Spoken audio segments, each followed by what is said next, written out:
aku tuh kayak masih berpositif aja. Oke, mungkin aku ISK dan aku harus sabar. Terus kalau misalnya nafasnya berat, oh mungkin ini aku efek dari batuk. Tapi kenapa nggak enak banget ya nafas itu kayak yang aduh, kayak yang ada batu bata di depan dada aku, nafas juga nggak nyaman.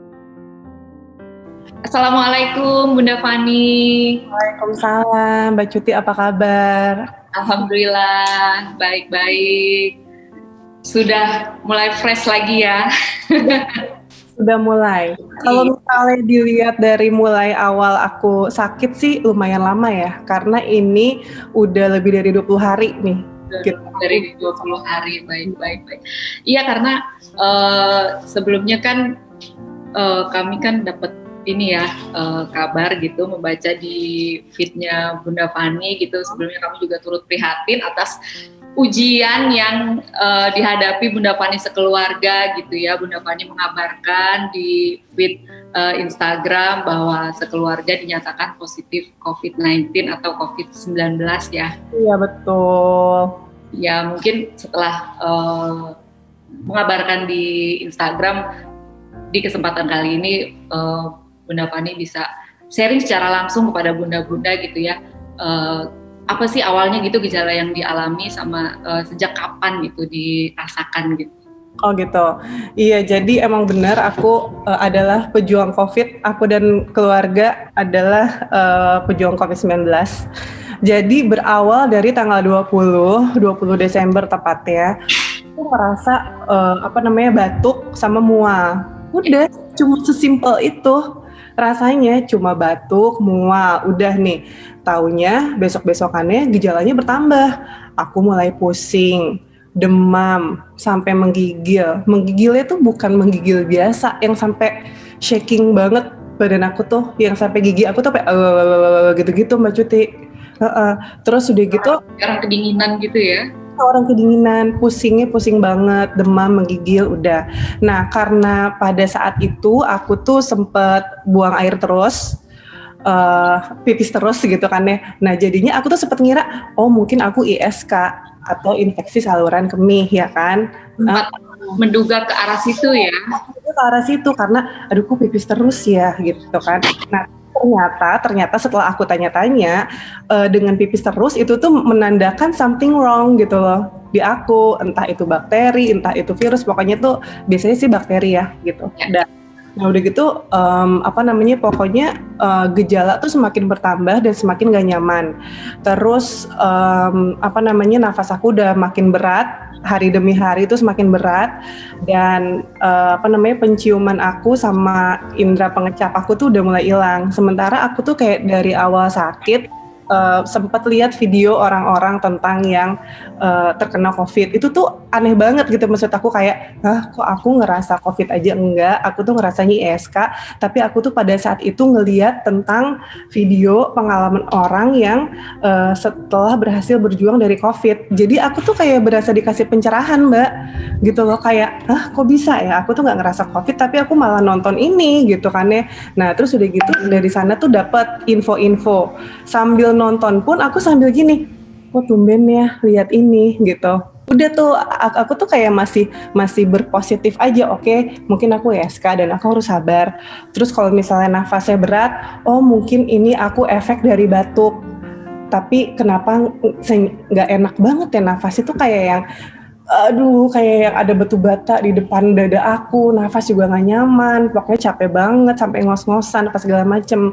Nah, sampai akhirnya aku dapet info lagi nih, kalau misalnya biasanya mulai hilang penciuman, sama mulai nggak bisa ngerasa, itu biasanya positif. Aku tuh akhirnya berhari-hari selama dari tanggal 20 sampai tanggal 23, aku tuh kan mengisolasi diri sendiri. Ya, aku tuh mengisolasi diri sendiri hanya karena aku ngerasa batuk gitu loh. Jadi aku tuh sengaja aja isolasi karena aku nggak mau menularkan batuk aku ke anak-anak gitu loh. Terus mungkin dikira orang-orang, ih ngapain sih Fani batuk aja sampai isolasi, tapi nggak tahu, mungkin itu feelingnya aku kuat banget gitu pada saat itu ya kan, kayak naluri seorang ibu, aku nggak mau banget nih menularkan batuk aku, tapi ternyata tuh positif gitu kan. Terus jadi akhirnya aku tuh kayak ngerasa tiap hari nih dari tanggal 20 sampai 23, aku tuh kerjanya kayak nyium-nyiumin terus yang bau-bauan yang tajam, kayak misalnya kayu putih, kalau nggak misalnya peppermint oil, aku terus cium, aku tuh kayak cium, wah masih bisa, besokannya cium masih bisa, lama-lama kok berkurang ya, oh mungkin mampet, aku tuh gitu mikirnya, oh mungkin aku karena flu batuk jadi kan nyambung nih semua gitu kan, THT gitu kan, jadinya mungkin enggak, tapi ternyata karena nafas aku nggak nyaman banget, akhirnya mama sama suamiku tuh bilang, yuk kita tes yuk, kita swab PCR. Aku tuh masih loh mbak yang kayak, udah gak apa-apa, aku bisa kok, insya Allah bukan apa-apa, bukan masalah gitu, biar jelas apa gitu. Oke, akhirnya aku PCR, langsung keluar hasilnya ternyata positif. Kaget sih. Nah tapi pada saat itu yang tes itu baru aku, karena aku ngerasa yang bergejalanya aku, yang ngerasa sakit-sakitnya banget kemarin aku, ya udah aku aja dulu gitu loh. Dan yang aku lakukan pada saat itu adalah aku langsung kayak video callan sama mamaku, sama suami. Bukannya bermaksud pengen mellow sih, tapi entah kenapa momen di sana tuh kayak bikin ngerasa aku tuh perlu banget nih supportnya mama, supportnya suami. Aduh, jadi inget lagi jadi sedih. Jadi pada waktu itu Bunda Fani, mohon maaf, memeriksakan diri itu sendiri ya? Enggak, jadi kan sekarang swab udah banyak yang jasa datang ke rumah kan? Oke. Iya, jadi pada saat tanggal 23 cek di rumah nih, swab di rumah, tanggal 24-nya ada hasil bahwa aku positif, dan pada saat di hari itu juga aku bilang sama mama, ini aku mau ke dokter, aku mau ke IGD supaya dapat obat-obatannya sesuai dengan gejala, dan aku tuh kayak kalau misalnya emang kondisi aku memang perlu dirawat, aku akan dirawat. Tapi kalau misalnya enggak, ya kita bicarain lagi gitu. Jadi pada saat itu tuh pokoknya dalam pikiran aku ke dokter dan akan dirawat. Dan aku tuh kayak ngerasain momen-momen yang mungkin saudara aku sendiri tuh baru ngerasain gitu 2 minggu lalu.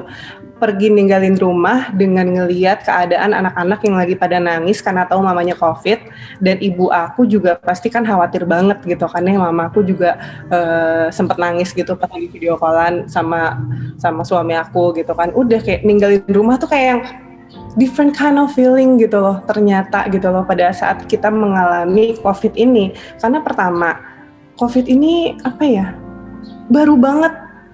Ini pengalaman pertama banget buat aku, dan aku tuh mungkin salah satu orang yang merasakan gejala yang sangat gak nyaman banget gitu loh. Kan gejala yang dirasain orang-orang beda-beda ya Mbak Cuti. Ada juga yang katanya 3 hari sembuh, ada juga yang katanya sama sekali gak ada gejala, itu alhamdulillah. Ada juga yang ngerasain sampai saturasi nafasnya di bawah 90, sampai dia sesak banget, sampai dia harus pakai alat bantu pernafasan dan segala macam, beda-beda gitu gejalanya. Tapi aku sepertinya salah satu orang yang mengalami masa yang enggak banget sih gitu. Dan pada saat aku ngerasain masa yang enggak banget, di sana aku malah ngerasa, oh mungkin ini ISK gitu. Jadinya tuh iya.